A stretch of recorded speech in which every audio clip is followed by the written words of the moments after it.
Go.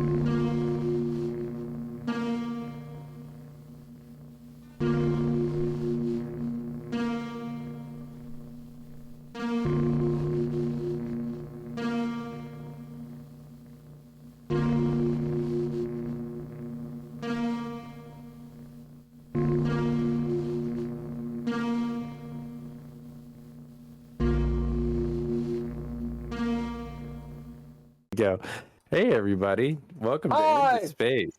It's January 29th. For sure, no question about what it is, and we're playing DreadLore's Into Space. Thank you, cast and crew. Bill Bunkum, Ken Howl, Daniel Holker, Drizzle, Andrea Elliott-Johnson, and others. Score by all lowercase letters and missed to interrupt. Our Patreon is something that we're going to rewind a little bit and say it again because it just went by and I didn't talk fast enough. Our Patreon, which you should join in to that group, members are Tim Roberts, Daniel Holker, and Daniel Holker. Nostalgia. A very elite group of people. Thank you for art and media by Couchfire Media Productions and Trois Replay Productions. Thank you for story and ideas and all that other stuff. Just subscribe today, soldier, and become a citizen. Subscribe and become a citizen. This is Into Space. We're back. Into space. So you guys are in the montage. You have escaped. You've eluded the SS capital ship. They are in pursuit. Doesn't look like the capital ship itself is coming. Josh, who's on the sensors, will note. It looks like you have a cadre, a pack of fighters. Since you've actually bid Josh to do the sensors, their transponders comes in. The kind of fighters these are, they're called Gnats. G-N-A-T. It's an old kind of starfighter. If you guys want to know something about it and such, you can. Yeah, so there's a few of those. We'll say 6 of them are coming after you. It's going to be, I believe, in 45-ish minutes before they're able to get here. They have deployed their light sails. Actually, we'll say it's about 30 minutes because you're in a binary star system and there's more solar wind, so they can accelerate faster. You all are far quicker than they are with your gravity drive. All right. There you go.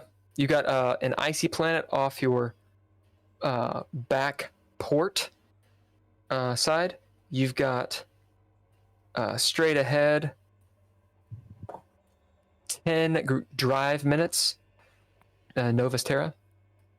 Just beyond that, Novus Prime, which is the gas giant. And there's a few other astral bodies here, which you can investigate if you wish. Actions on you all, montage. What do you think about losing these guys or something? We have a couple different options. So we can just put the prisoners in the airlock. I saw that.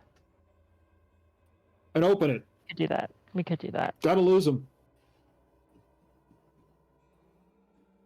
You want to put what in the airlock again? Sir, weren't you talking about losing the prisoners? No. Oh. We want the prisoners. I want to interrogate the prisoners. So let's keep those guys for the moment. Losing our followers. Well, in that case, sir, if you want to interrogate them, I think there's no better place than the airlock, just so they kind of get the point. You know. True.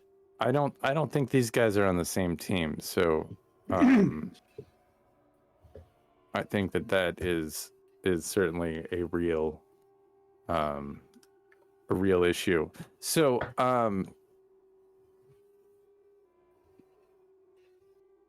Katrina, do you have any ideas for how we can get them out here? I mean, do we just run the drive again, and once they get here, we push what Burgess said? We fly in from the direction of the sun somehow. And, I mean, there's a few different there's different options we can take. I am wondering if we don't want to just kind of, eliminate a few of these ships right here and now. what are your ideas for doing that? I mean, I don't want us to die of 1,000 cuts either. I mean, No, but if we're taking away some of their snub fighter support is not a bad idea either. Because I don't think that they really have the ability to replace their fighters very easily, because otherwise they wouldn't be using such old tech. Yeah, well, we don't have the ability to replace us. We're all we get. We don't have backup. We don't have a landing. If one of them gets a lucky shot off, we're kind of boned. So Here's my question for you. Yeah. What's your end game here? The end game is to reestablish the trade routes. Being in dogfights with other ships is not an end goal. Well, hit and run tactics isn't going to give you a better negotiating position. Well, we keep them edgy. We keep them clear. I do want to message them here in a little bit. I mean, do communications go? They go a little bit faster than. Josh looks up at you on sensors. He says, "Well, in this system, sir, it would be normal communications, so light speed. Light speed. Yeah, a few minutes from where we are. Let's go ahead and open a channel to their ship if we've got a minute to breathe." As he types in the calculation, you guys are 10 gravity drive minutes away, so 10 petre, we can call it, since it is called a petre drive, which is light speed. So you're 10 light minutes away. Nice. So a conversation will take 10 minutes each way. Cool. Well, the other option, sir, is to launch a buoy, but I mean, we only have a few of those. Well, let's wait on the buoy. I just want to start introductory surrender on their part. Just reiterate our position and see if we can make some leeway with their more sane, with their they didn't seem to want to fight us necessarily. Yeah, they shot missiles at us and stuff, but I mean, I don't think they really wanted us to be there. And there was some drama on the bridge. So I think we got the upper hand. I note that the drama on the bridge was the guys who shot the person who wanted to talk with us. Sure. So, I mean, that's got to cause a little bit of a stir with their leadership. Hold on. She'll actually look over at Josh on communications. Do you think we could send a signal that actually taps into their main communications, like bypasses the bridge, and sends a signal out to the rest of the crew? He looks up. He says, maybe. They do have older systems for sure. As you see him kind of like curse under his breath, Alfred would be really good for this. Archangel clearly would be good for this as well. He seems to have a knack for. Josh looks up at you. With respect, sir, I don't trust him. I don't trust a man that I've never seen his face. Well, he probably heard you say that, so. Yeah, I did. If it means anything to you all, it's good not to trust anyone. Thank you for your help, Archangel. Yeah, no problem. You're a very valued ally, and I'm sure that you support human life just as we do.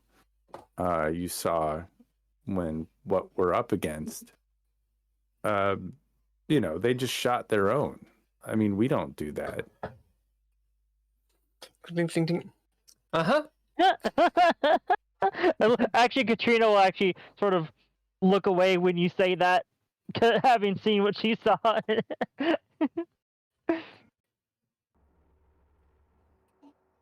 So, what do you think about a message to the crew of their ship? We just want to put a message of peace and of love, and to say that we're going to be on our way, and see if we can get some negotiations started. Because this doesn't have to be violent. Archangel? I'm sorry, what? Oh, I'm sorry, you're talking to me. Right. I was just trying to get this robotic intelligence back online. What are you saying? I want to put a communication to their whole ship. Like you tapped into our communications. Can you do that to them? You want me to hack their ship? The communications? Yeah. We want to bypass the bridge. Because it seems like there might be some disagreement. So as he types into his comm or his little pit boy thing. Yeah. Oh yeah. Yeah. I mean, that's possible. I'll have to be a lot closer, which is not really a problem, but I got to be a lot closer than we are now. Okay. Well, let's put a pin in that, but have that at the ready if you don't mind. Keep working on our good buddy Alfred. Yeah. So, Lieutenant, right? Yeah. Lieutenant. Yeah. There's some items here that maybe you would like to see. I mean, I can turn them on right now. But I don't know if you want me to. There's a lot of hidden files. I'll come down there and take a look here in a second. Josh, make those calculations. Let's just send a little quick pre-recorded message. Katrina, I think you should navigate away from this place and let's strategize another point where we can enter undetected. Here's another question. Wage communication with that capital ship. What is the other question? Since you basically name dropped me, do you want me to be a part of the communication to help facilitate any negotiations? Sure, if you have some ideas. You said that your name is probably not great way of putting any diplomatic I think it depends. I feel like probably it's not going to work out greatly for those sympathetic to the one who shot their captain, that's for sure. However, if there are those who simply want to have better living standards as opposed to pure independence, then that might be good for them. In fact, if anything, that might actually work to our advantage, to sort of create an even greater divide among their crew. Well, I do think that we, with the SSA, bring better living standards to all our allies and how should I put this? As the descendant of an infamous traitor, you guys have a bit of a reputation.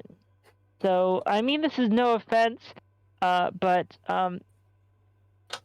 no, we don't have a reputation. Josh says if these people are dead set on believing in independence, at least Mars is a vaguely neutral power that could be used as a negotiating tactic. It's a good point. I appreciate that alignment. We kind of led with the stick. Let's throw some carrots out there, because it doesn't matter to me one way or another if we get them to rejoin. We just need to reestablish our trade routes with them.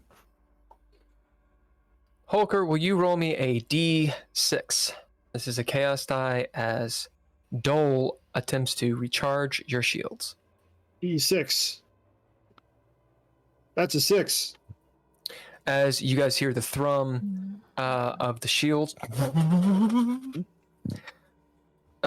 Dole, Lieutenant, do you want me to keep the shields on or save power?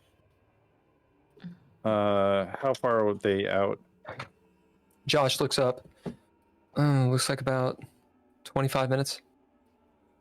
Go ahead and use your full scanning. Yeah, let's pull the shields off until they're closer. As they throw them down.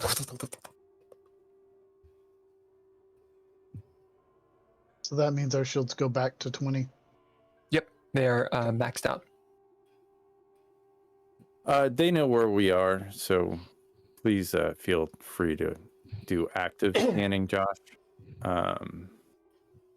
until we decide to make a play. I think as soon as we get here, Katrina, I think we take off. Or as soon as they get relatively close, we just jump to another pretty far away point in the system. Oh, so basically like a game of tag, kind of. Yeah. Maybe map that out. Lieutenant, do you want me to shoot at them when they pop up before we go, or no? Yeah, I think Burgess, you and Skip should just man the turrets. If you see something move, shoot first and ask me if it's okay later. Really? Anything? Anything. That is an enemy combatant ship. Actually, Burgess, you should follow Skip Trace's. You just keep your eyes peeled there, Burgess. Yes, sir. Should I shoot it at stars that move when we turn? Because they're moving. No, just Burgess, I think you should just follow Skip's lead on this one. Yes, sir. I might have you come and join me, and we'll. Right, you, sir. We'll get Lieutenant Brick to man that gun. Brick, are you there? Aye, sir. Burgess, go and relieve Brick, and have her go and man the turret. I am relieved, sir. Burgess, let's go have a little communication with our people. I'll join you in a minute. I'm gonna go and talk to Archangel for a minute. Yep. As Dolby, you move down to where Archangel is. What are the rest of you doing? Katrina will go ahead and plot the next jump. So that way she's not trying to rush it whenever the fighters get there. Mm. As you're starting to plot the next jump, what about you, Skip? Do I have direct communication to... I want to do a direct communication just to the lieutenant. Yeah. That's possible? No, it's very easy. Your comm is... You just switch it over. Okay. Although you are aware that Archangel probably can hear you. Well, I think it's okay if he's... Yeah. Lieutenant, the stuff that Archangel has for you, we also have a copy when Alfred went down. I did not look at it, but I made a copy of it. So that's probably what Archangel's going to talk to you about. So we have a copy as well. Oh, good. Well, I just need to know what it is, I guess. But let's just keep that between us and Archangel, of course. Yeah.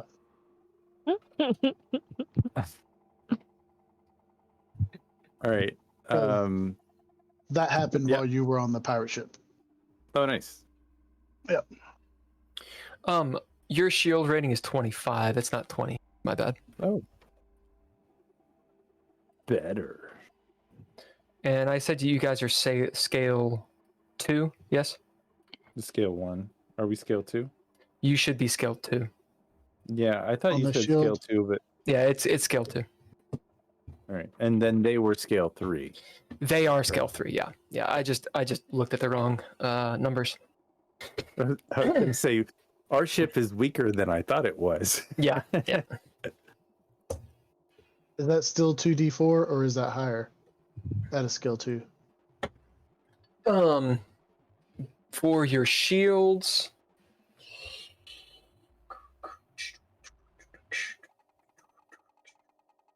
give me a second, just a moment. La la la la la.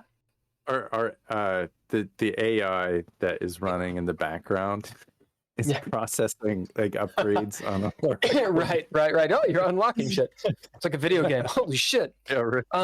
So your shield rating its shield ratings are 1, 2, 3, and 4, and it just depends on the kind of rating that you have. You've got shield rating 1, which is 25 points, and then the classification is based on your ship. I believe your ship is a heavy ship, and it's either heavy or medium. Let me look down here. If it's medium, it's 2d4. If it's heavy, it's 2d6. You said 2d6 earlier. For your shields? Oh you no, said 2. for Yeah. 2d4. Yeah. So they are on medium one. shields. Yeah, medium shields is what you Yeah. said.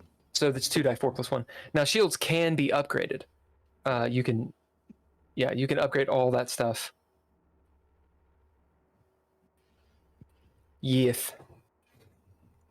In time. In time. It's a good playtest for the into space combat stuff.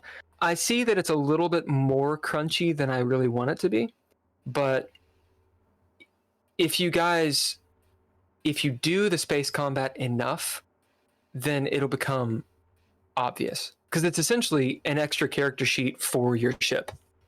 Like, that's basically what you have to have when you do space combat, or just vehicular combat anyway. And some people like to get into that.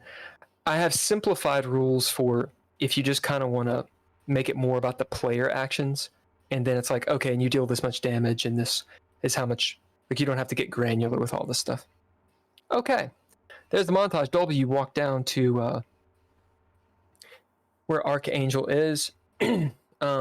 Before we get to that, because it's going to be kind of a big scene, does anyone want to do anything? Mm-mm. All right. Burgess, you relieve Alice. She smiles at you, taps you on the shoulder, and you realize, perhaps, Burgess, that she's taken a liking to you, despite your attitude. Maybe even you realize that she considers you maybe not a friend, but her colleague.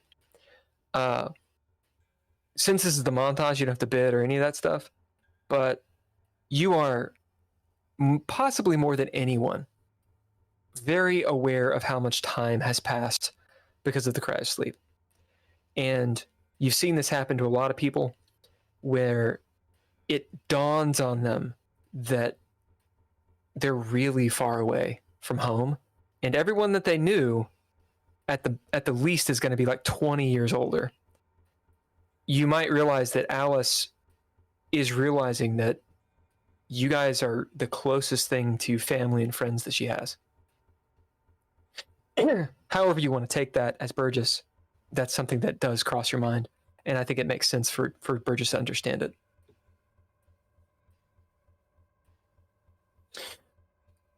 All right, Dolby, you walk up, you see Cherokee Sue somehow still standing in the same position. He'll be like doing like 1 foot up, like little calf raises, the other foot just being enormous and at the same time kind of childlike. You know he's very intelligent. He just is enigmatic. Archangel he's in an iconic pose. He's got you know what the tree pose looks like? Like 1 foot on the ground, the other like leg out. Yep. He's kind of doing that. His toes are touching the ground. Yeah, exactly. His toes are touching the ground. His wings are out. It's an iconic pose of maybe why he's called Archangel. He's literally kind of floating there. Something with the technology he has, he's not magnetically connected to the hull, and yet he's staying still. There's a green light emanating from his, I'm just going to call it a pit boy, because that's essentially what it is, on his wrist, as he pulls up the hologram and looks over at you, with the helmet and everything. Oh, hey, so this is what I was talking about, as he expands it and shows you this hologram of all these files and a very, again, Iron Man style matrix of information. You wouldn't happen to have a synopsis on this stuff with your, big picture kind of description of what I'm looking at? Oh, yeah. So, not technical. As he kind of swipes some stuff away. A lighter green highlights a few of the items. Okay, so those are, for lack of a better word, bits of information, and Alfred had them disguised and hidden. He's not unconscious because he doesn't have a conscience. He kind of like looks at you. But let's say Alfred's asleep. Let's say that's possible. He's aware I'm tooling with this, and he's not happy about it, we'll say. It's been a little frustrating. He's been trying to delete these files, but he can't. Sure. Because they're higher set clearance. We operate off of set clearance, and he's a set clearance. Oh, so that's what that is. Oh, yeah. Okay. Yeah. So if he was maybe like, if you just increase, I guess these are all the files, correct? This is everything that is on this portion of this this version of Alfred. I have a feeling he's in a lot of different places. Yeah. Well, I bet every time we go back to report with the main space station, everything that has transpired over the course of events is sort of downloaded into the main core. Oh yeah, that's what I would do. I would just update it. I mean, I can stop that if you want. I think it's fair. We haven't done anything off out of line, really. We're just doing our job. So I feel like we don't have anything to hide. I think they might be suspicious if it didn't get re-uploaded into the system. Yeah. Okay. Well, so I translated all this because I didn't really speak your language. Sure. Sorry, just a second. As you see all the weird letters and stuff switch to the common tongue, which is Esperanto, or Gwo is the other name for it, and you can read it. I didn't really know what this was, as it says SOC clearance, SOC. Mm-hmm. Right. Well, that's the clearance level. Do you need a code? Do you need my SOC clearance, or do you want? Do you have access? Do you need access? Is that what you're? Oh, no. I have access. What I mean is, I don't know what SOC means. Oh, it's your clearance level. I mean, what is the level of clearance that does it say? Well, it says SEC level 4. I don't know what the letters are called. It says SOC. It's phonetic. I can't read your language. Sorry. Yeah. I don't know what SOC means. What's a SOC? Like something you put on your foot, or You seem kind of like cock his head at you. What? That's probably wrong. I don't think that's it. Maybe. I mean, does Alfred wear it? What? We're gonna step it back? What is the meta? It says SOC. Well, it's the SOC. Remember, that's the special organization, like the secret guys who go in and kill stuff. Do you remember? Yeah, but there's a difference between SEC and SOC. Yeah. Yeah. One has an E and one has an O. Well, SOC is the guys the SOC who is the CIA. Kinda, yeah. Oh, I get it. So yeah, what do the SIGs have? The SIGs. That's a different game. He says, so Dolby, you will know it means Special Operation Corps, by the way. Yeah. Whereas SEC is security clearance. You know what that is. It's members of the military who are chosen for operations outside of the normal call of duty. A SOC, the SOC Corps is that. It is different.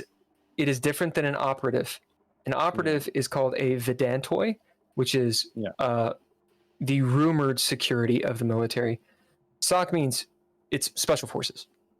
Sure. And Alfred actually had told you before you murdered Brick. Or not Brick, before you murdered Duststone. Yeah. Yeah, and Duststone was special forces. Yeah. Can you tell me what Duststone's mission was? Duststone. Yeah. I can open up her file.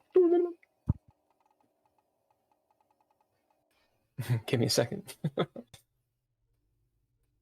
And while you're at it, I think I asked you about Calabash as well, but Duststone seems to be more appropriate for the. Just a second. And while you're doing that, I'm going to. I guess there's NPCs around me. I'm gonna walk over and check in on Burgess. Burgess. Yes, sir. You watching these guys? I am now. Well, just keep an eye on them. If any of them makes any funny moves, you can shoot them. I think they know. Okay, good. Do you find? Hey guys, if you move, I'm going to shoot you. Oh yeah. We're not moving. As Kerrigan says. Have you found anything out about them, or are you just? Why don't you? I'm going through my I found out that they don't want to get shot. Why don't you give them some interviews while you're here with them here in a bit? I'm gonna go and. So you want me to interview them? Yeah. Tell you have any questions you want me to ask? Yeah, it's like where they're from, and what their plans are, what they're gonna do. If we let them go, just general things. Find out maybe their intention, maybe next moves. Like for instance, if they were playing chess, ask them, what direction they were gonna move in. Because the more they tell us where they're gonna move in advance, then we kind of know where to move our pieces. And certainly they could be lying, but we at least know that they're thinking about moving that way. Yeah, I'll do that. Skip, how's it looking out there? No signs of them yet, sir. Well, keep Brick on her toes. Brick, when I fire, you fire.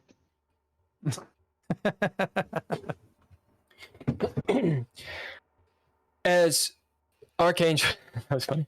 As Archangel opens up Duststone's file that Alfred has, you see the general stuff. Her age and everything, and where she's from, which I believe she's Martian, or she was Martian. Thanks. has received special accommodation, all that kind of stuff. Her story is the same as she told you. She went on one deeper space cryo mission. I think I said to Alpha Centauri or Proxima Centauri. It was a military operation, but it didn't see violence or anything like that. She has received many special marks from Cyrus. Hold on, sorry. I'm digging deep into these old Cyrus notes. is correct. Cyrus was her direct. Ava Cyrus. Ava Cyrus, yeah. From Ava Cyrus, who is a champion official. Dustone was sent several places in the proximal colonies by Ava Cyrus.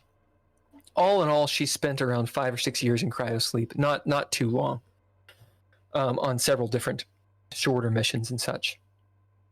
And her next mission was to come back to Neptune Station under the commander there, Linda. Can't remember her last name. It doesn't matter. The commander of Neptune Station. And Ava Cyrus had put in a special request to have Dustone officially transferred as a essentially a SOC to be her assistant. So she's a military assistant, special operations, or obviously she wouldn't be doing, and you can like scan over the letter, she wouldn't be doing anything when it comes to violence. It would be intelligence.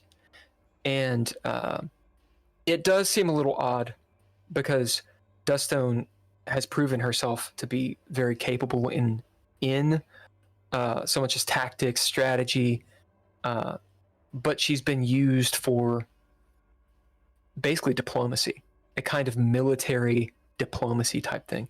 And Right. Ava Cyrus wanted her like as at her side, Did they, officially. So she was had a diplomatic stance. Yep. She was going to have a diplomatic stance. Can you see if she Dustone had any connection to anyone here at Novus Prime? Novus Terra. Archangel looks it up.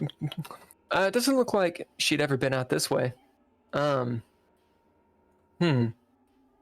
See, he just sort of like thumbs through lots and lots of code as it wheels by. It's like watching a 12-year-old, playing video games. Like it's just so fast. He's Someone from her past is like a leader here, or I mean, there's a few. You said she's from Mars. No, yeah, I don't. Maybe I don't see. I mean, there's a few people from Mars on here, but nothing like Dustone. Yeah, I don't think she was supposed to come out here. no. As he she looks wasn't. out.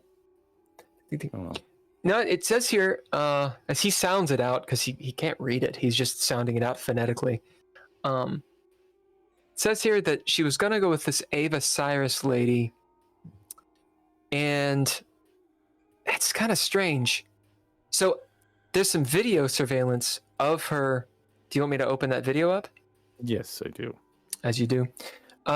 You see Dustone entering the Coolment. No one's on it. It's docked at Neptune Station.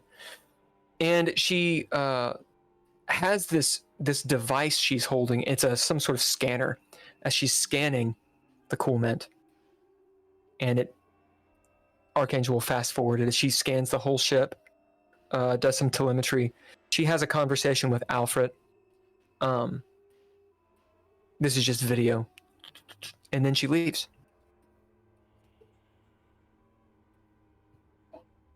Can we verify if Ava Cyrus has been in? I guess Ava Cyrus. Do you have any information on her? I see. Yeah, there's another video. As it is the video you saw before of Ava Cyrus walking in and dickering with the cryo chamber. Oh man. All right. Well, we know this. Get back to getting Alfred working again. If you can kind of make what we saw, like if we can get Alfred to forget that we saw any of this, that would be really helpful. Oh, that's easy.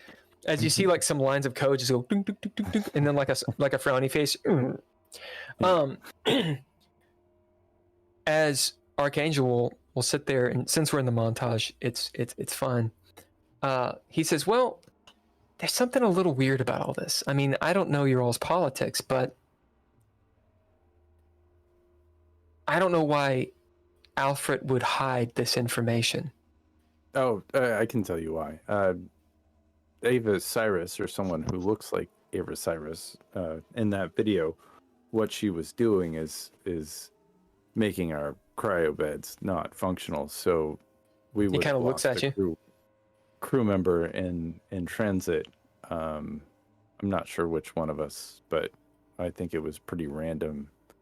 I'm not sure exactly why she would do that. As Archangel kind of sits there, I mean, sounds political to me. Yeah, none of us are political. Alfred had an opinion on it. What did Alfred think about it? Ding, ding, ding. As you see this printout, holographic, and essentially it says this: I won't do it in the Alfred voice because it would be a little frustrating. Alfred's sleeping. He's sleeping. Wee, wee, wee, wee, wee. It basically says this. It is a Special Operations Corps report. It's being sent to Mars. One of their apparent stations is on Mars, which it's no surprise. You did not know this, but it's no surprise that one would be on Mars. And it says this.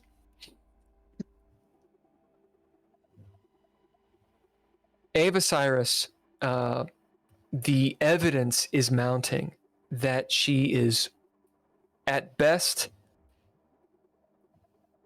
somehow attached to the terrorist organization, the Clad. At worst, she is a high-ranking member who's been a mole for a long time, like 10, 15 years, and has worked her way up in the SSA as an official. Their evidence is not complete, but it seems as though one of the things that she has been doing is just sowing enough discord in the outer stations, in the commercial the corporations and such, and basically causing tension between the SSA and all the people they work with, stirring up problems. That's what it is. Specifically with Duststone, Alfred does not believe that Duststone is aware that Ava Cyrus is some kind of terrorist. However, she has, on these missions, he extrapolates, and then of course says that because he's an RI, he's almost infallible, so of course he's right. He extrapolates that Duststone has been gathering telemetry and analyzing cryobeds and all of these sorts of things. For what purpose, he doesn't know, but this is something that he thinks that the Clad is gathering a lot of information about the effects of cryobeds and specifically the movements of the PNB. In short. Can you do a little line of code saying that Duststone died in cryosleep? Yeah, sure. As he pauses and looks up. I mean, did she? Oh yeah, I just the records might not reflect it. There was an issue. She saved everyone on this crew, but I feel like It's he looks at the records. He says, it says she's dead, but it doesn't say how. yeah. Just say As she you died realize, in Dolby. cryosleep. As you realize, Dolby, Alfred did not say. He never logged what happened. Yeah. Can you log that she died in cryosleep? Yeah, sure. Ding, ding, ding, ding, ding, ding, ding, ding, ding. Thanks. That kind of helps us out a little bit. You're really a swell guy, I have to say. I know you disabled Thanks. Alfred, but that's a little bit of pressure off of my back. I guess we should get back to Lieutenant, on Space Wars. communique. They're almost here as we drop All into right. the dread. Let's get out of here. On the sensors, about three sail minutes away. They are not yet within range of Vulcan cannons. If they have missiles, they could target you all, but it would be difficult. As Katrina, you're in the cockpit, I'm assuming. You can't quite see them. You can just see them on the sensors since it's the black. Josh will share the screen with you. You see 4 gnats.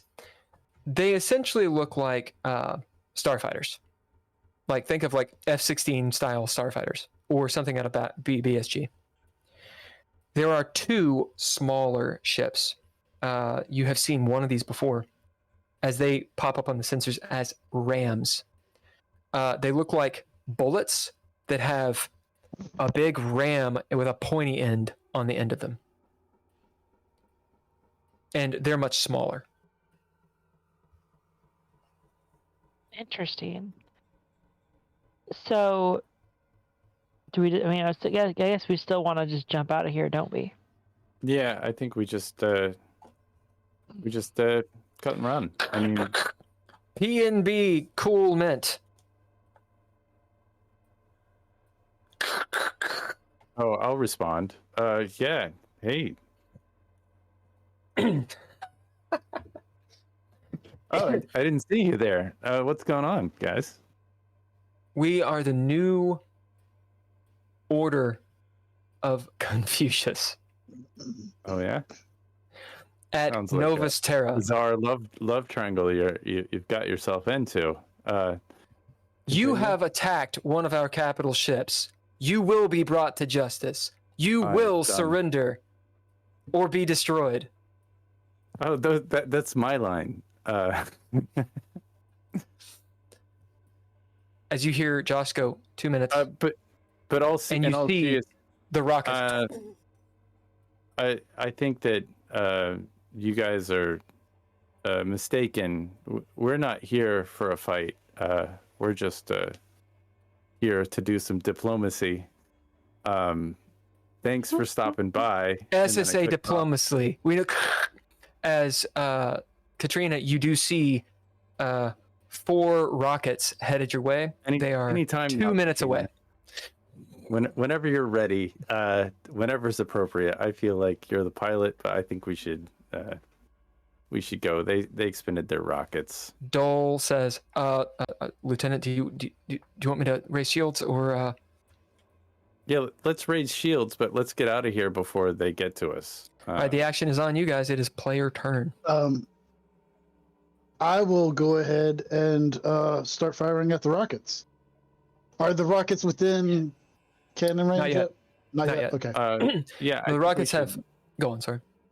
I think we should fire up our little drive and get out of here. Yeah, the rockets have a longer range. They can travel. They can travel the same speed that.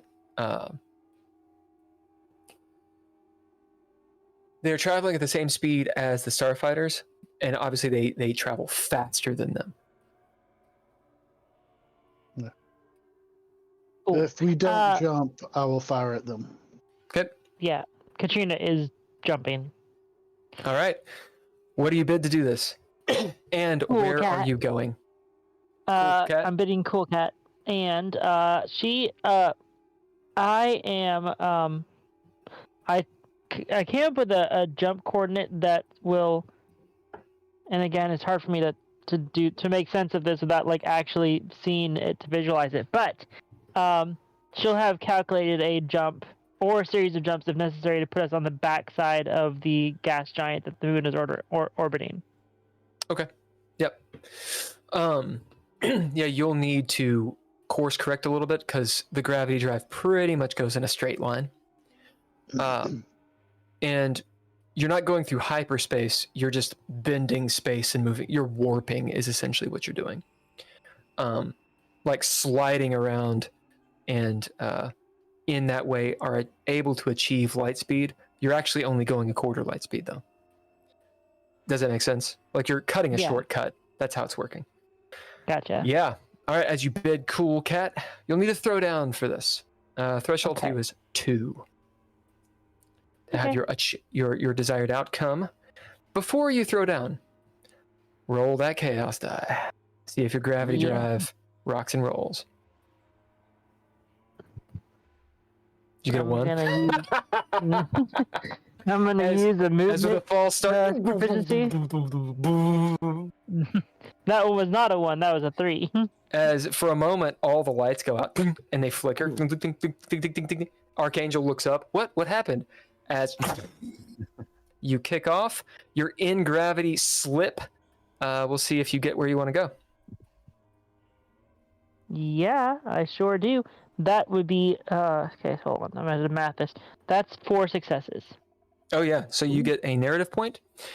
It's going to take you about 15 minutes to get to this coordinate.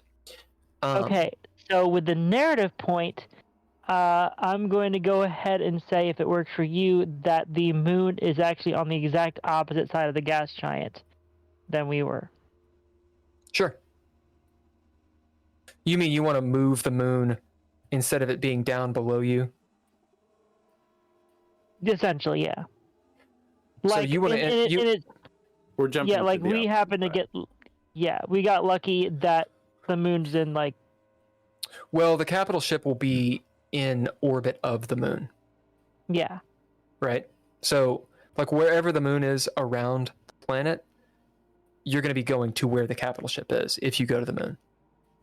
Like they're not going to just sit there and wait for it. No. Like I'm on the opposite side of the gas giant. So let's say I did. The timing worked out where the gas, the planet's on the opposite side of the gas giant and the capital ship's on the opposite side of the moon to us. I dig what you're saying. Okay, so you have gas giant, moon, capital ship. Yes. I dig. Skip, as you were ready, as you guys slip into this gravity stream, do you shoot at them? Because you do go past them. It's just at a very quick rate. Oh.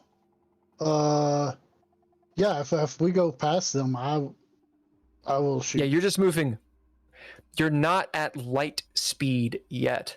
Like, as in you sort of slip into it as space folds around you. And for a split second, you see them kind of there, and then they just elongate and they're gone. So you have a moment where you could shoot. I will fire off some, because you told me to shoot first and ask questions. All right, what do you bid? I'm going to bid...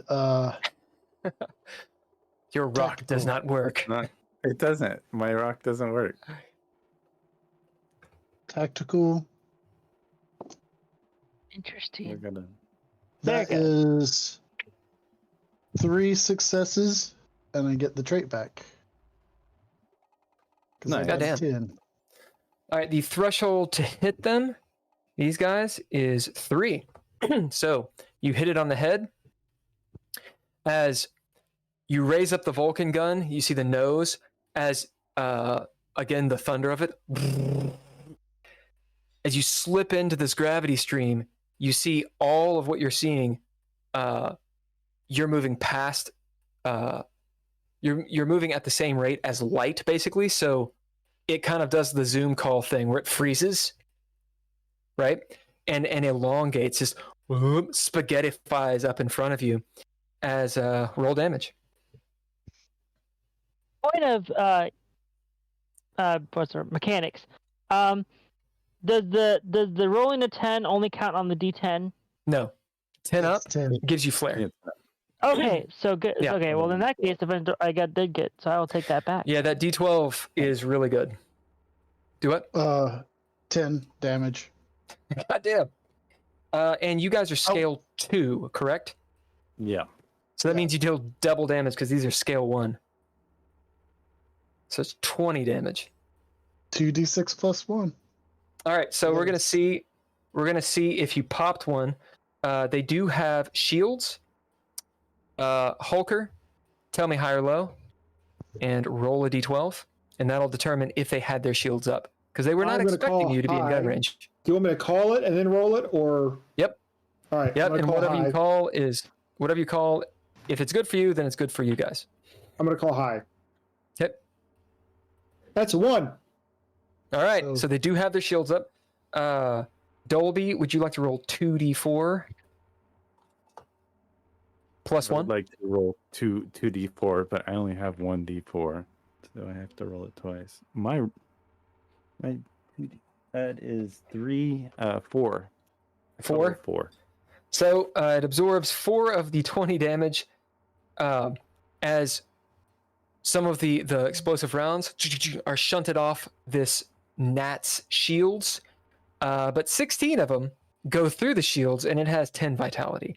As I'll let you describe what happens, Skip. So as you see us start to blink out, all they see are these tracers coming straight at them. Oh no!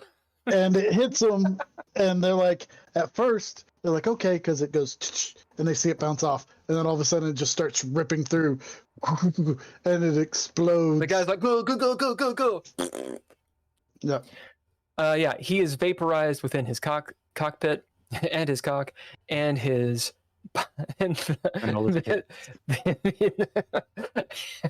he's just pits as he explodes. We'll see if it's the same guy that was talking shit. Drizzle, roll a d12 and call high or low. Actually, yeah. It's low. It's not the same guy. All right. As it was a different... It was like his friend. My friend! You don't even have a name! Goose! All right. As you guys pop out of the dread, back into the montage. Katrina, do you think you could drop one of those little communication buoys kind of in a way where, like, while we're traveling, maybe we could halfway through establish communication with the planet? Does that sort of thing exist? Where we triangulate, we're on the other side, but there's a communication buoy in between us. Does that I don't know, GM. Is that a thing that I can do? I mean, yeah, dude, I like it. That's a good question, DM. Can I do that? First of all, I'm not a DM. He's an The arbiter, whatever. You know what I mean. Absolutely. Okay. Yeah, you guys have two communication buoys on these. So the communication buoys, they're about the size of half the size of a person, and you can use them for several things. They can be relays. So let's say you drop them a few light years away, then it can speed up communication because essentially you put it in a gravity well, and so it causes a shortcut so the light travels less of a distance. That's how you can communicate faster. We can call it subspace. It's essentially subspace. Do the comm buoys have any kind of maneuvering thrusters on them? Yes, but they they have ion drives essentially, and little gas maneuvering thrusters, whereas you guys have those and nuclear fusion thrusters, which is how you can do maneuvering and dogfighting. Your solar sails are faster than your nuclear thrusters, though. You can go much faster speeds with your sails. Do you think that can we pick them back up? Like once? Yeah, of course. Of course. You can launch them. There's all sorts of tactics you can do with a buoy. I think we kind of launch it out. They can go into orbit. They can go into a planet. Supposedly, they can land on a planet, but they couldn't breach the atmosphere once they've landed. Katrina will actually, you'll see her start doing some calculations on the computer. Here's a thought for you if we're gonna do that. Why don't I drop it off on the other, like not the other side, how should I put this? On the next next quarter of the planet as we're passing by. And, so that way it's still in their blind spot. Are you guys using a VPN in space? Like a proxy? Kind of. Yeah. So anyways, yeah. So I'm going to put it in their blind spot, and I'm going to relay our communications through it, and try and spoof them into thinking that that's where we are, as opposed to the other side of the planet. Well, if I don't want to lose the buoy, I just want to talk to him. So if you can hide the buoy, and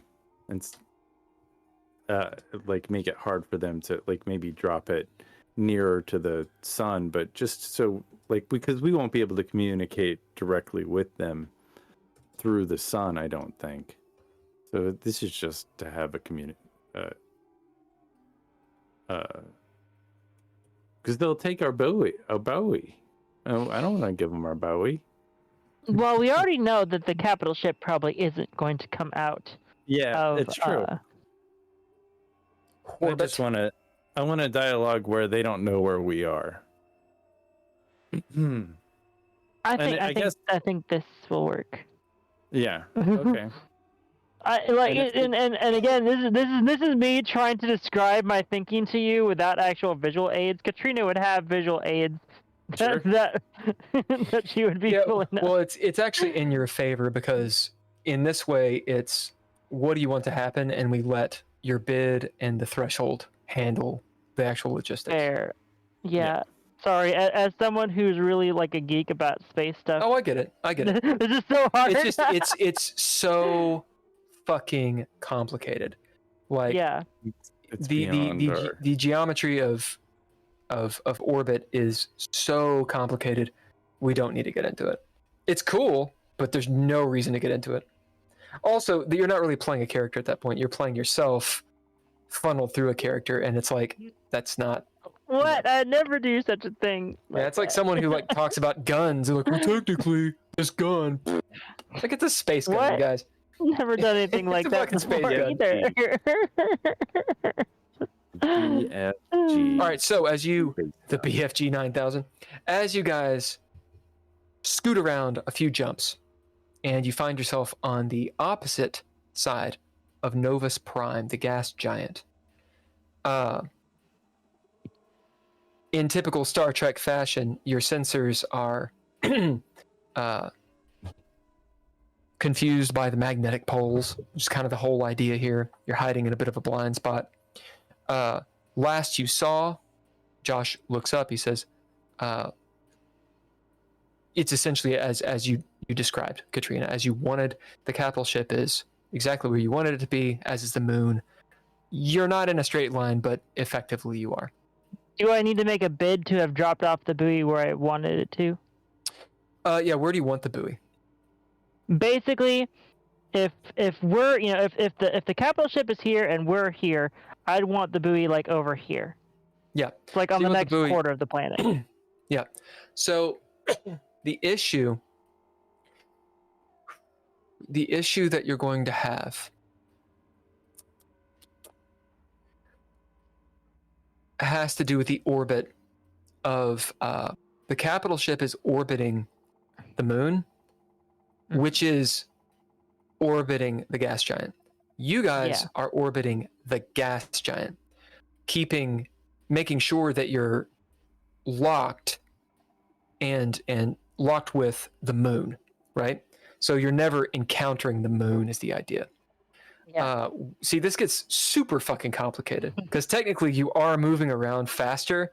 You're just making sure you're rotating around the planet as fast as the moon itself, which means as the moon moves, the capital ship's doing this. Where do you want your buoy? You want your buoy to be doing the same thing, just on that quarter edge. On the next quarter. Yeah. Okay. Yeah, that makes sense. So you do need a bid for this. You don't need to throw down. You've already made the throwdown for these complex calculations. So for this one, I'll bid Line of Greatness. Nice. Everyone on the bridge sees Telmus doing this, and it's like watching someone who's really good at math just throw down calculations in her head. And there's a moment where the buoy needs to be prepped. Alice and whoever wants to help her will go get the keg of the buoy. Just because I feel like it'll be a funnier bid, and it kind of makes more sense for her character anyway. Mm-hmm. I'm gonna bid Script Kitty. So basically, like, in terms of like, obviously they'll still see what you just described, but in Katrina's head, she's basically running through a bunch of like, plug and play stuff from her mind jack to fill it, like, to make up this code that she's coming up with. Well, that's cool. I dig it. So it actually makes it easier on your brain. And so then you have the cybernetics. It's really neat. I'll give you a narrative point for that. Nice. As Alice is struggling, she's not struggling, it's fucking space. As she pulls, maybe Dolby, you see her walking this keg of a buoy along through the cryo beds as she locks and loads it into the chute where, rockets would go. Thunk, tank. She goes, locked and loaded. The buoy goes out, sends out thrusters and such, corrects itself. You guys are where you... All right, last scene. Some time has passed, 25, 30 minutes at this point, since you all encountered the Starfighters. We're in the Dread. Action's on you all. We're in the montage or the Dread? The Dread. Still in the Dread. So Katrina, after that's all done, Katrina will sort of sit back and put her hands behind her head. So, what do you want to talk? I'm guessing we're going to talk to him next. I'm going to bid Josh to keep his alert on sensors if we're in the Dread. Okay. Josh has been bid. So his one use is good since you guys already had a scene. You got that one back. Oh, nice. So what? Yeah, good job, Katrina. Nice work. What do you think we should do next? I say we should notify the planet of surrender, or try to open up a conversation again, because the last conversation didn't work. I think we need to give them a minute, a little bit, make them think maybe we took off, or I don't know. What do you think?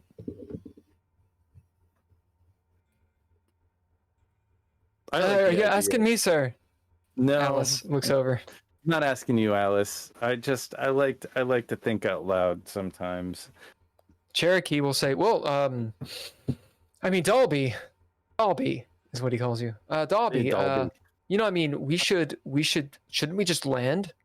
And, shouldn't we get in touch with this Confucius character? I mean, if we just talk to him, then maybe we could get this situated. Sure. Well, it seems like there was a little bit of a power struggle on their bridge. They were going through their own little mutiny. That was the capital ship. If we go to the planet directly and talk to the leaders. I think if we go to the planet directly, the capital ship is going to try to kill us. What if we just took out the capital ship and then found a few pieces of that capital ship and brought it back as souvenirs and proof we did our job? I think that's a good plan B. That's a strong plan B. I think we message. Can we message the planet?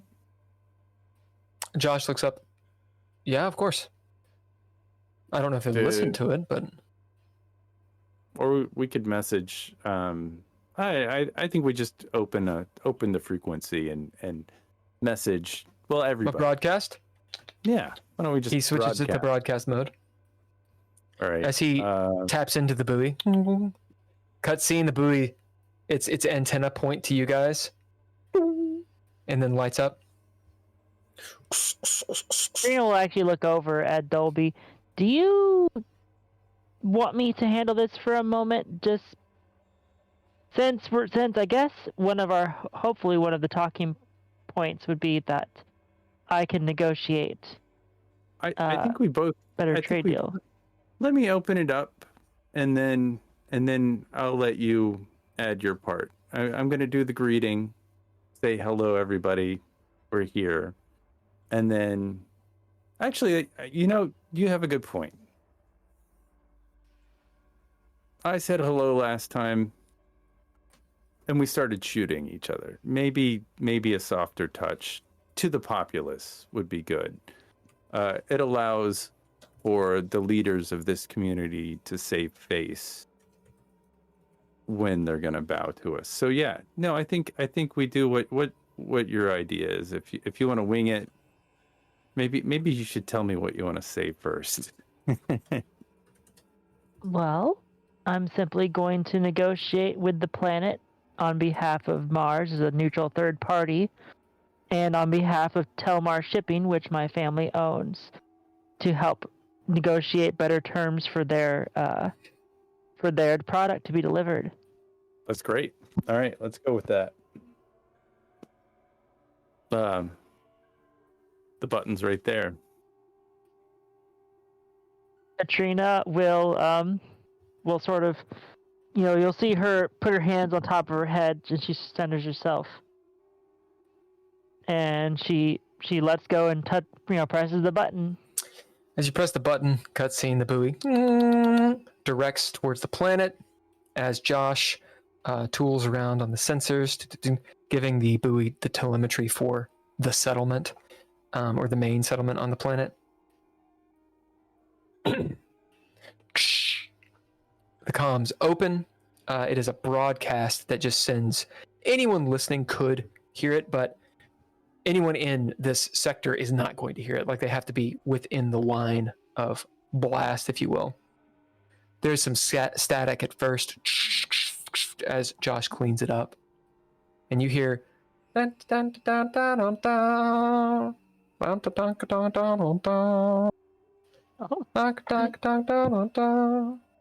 this old radio Johnny Cash is playing.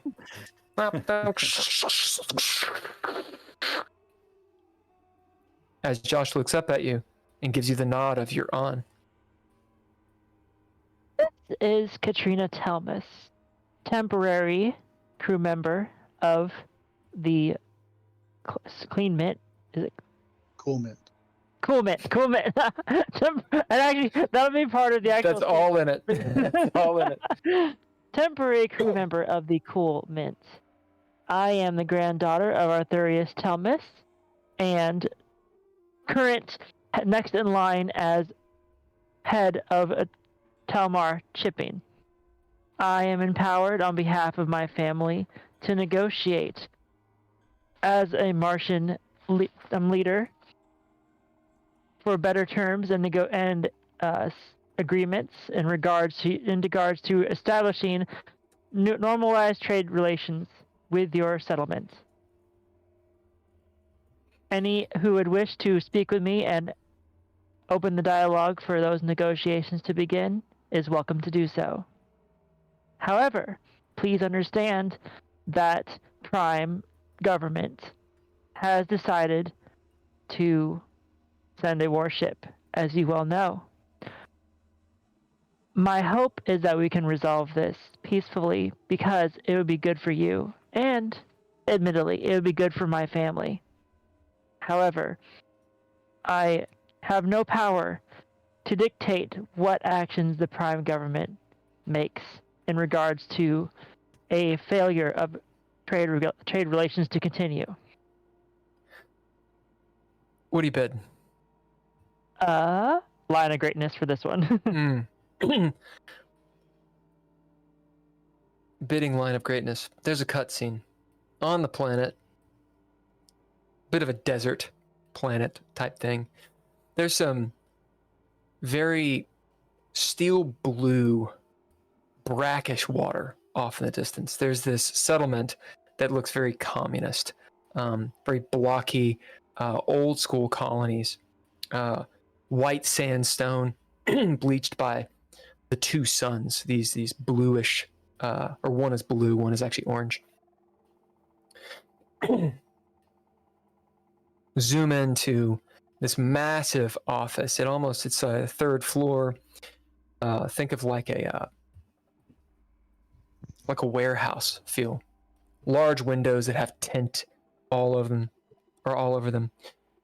Ground is concrete. There's this huge old rug, ornate, probably something that came out of an aristocrat's house on Mars or perhaps Prime.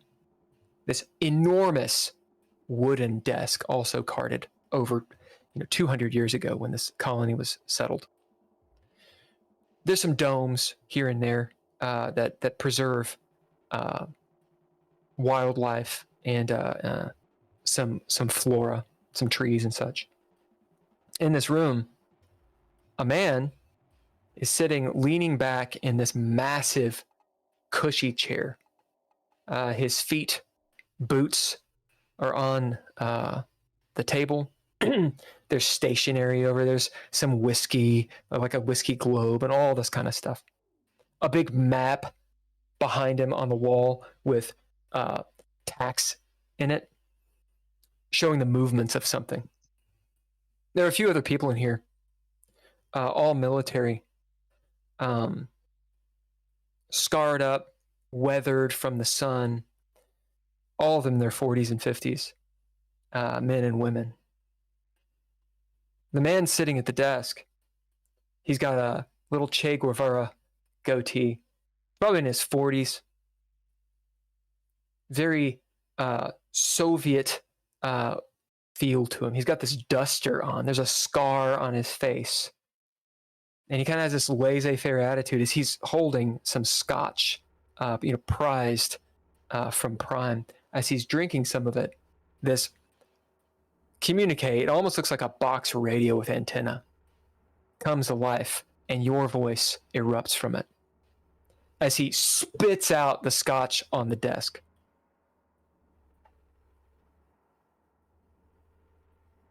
A very serious look crosses this man's face. It's strange, because serious looks rarely cross his face. And he looks over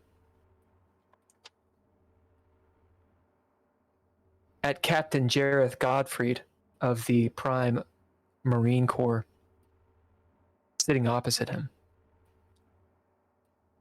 A knowing look. As Captain Jareth looks at his men, they all stand up and hurry out of the room. You get no response. And that's where we're going to end.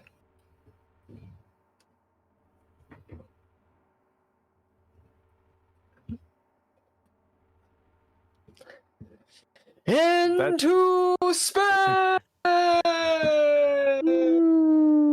Well, welcome to another episode of DreadLore's Into Space. Please stick around for our after hours,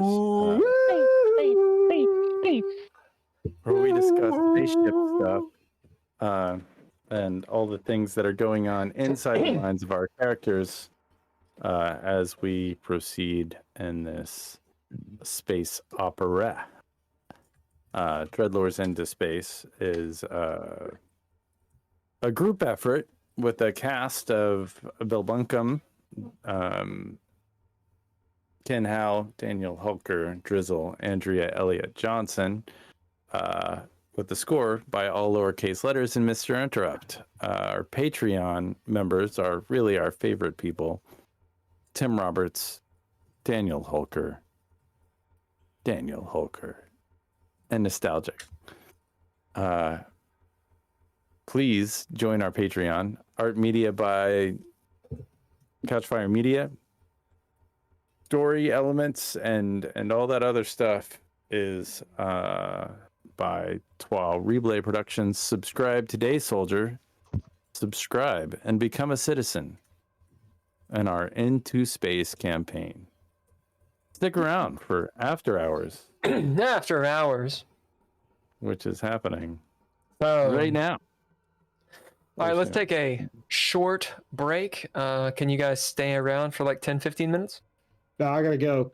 All right, bye. Yeah, I'll probably just skedaddle too, but Bye. Good Bye. job, Andrea, on your Yeah, no joke.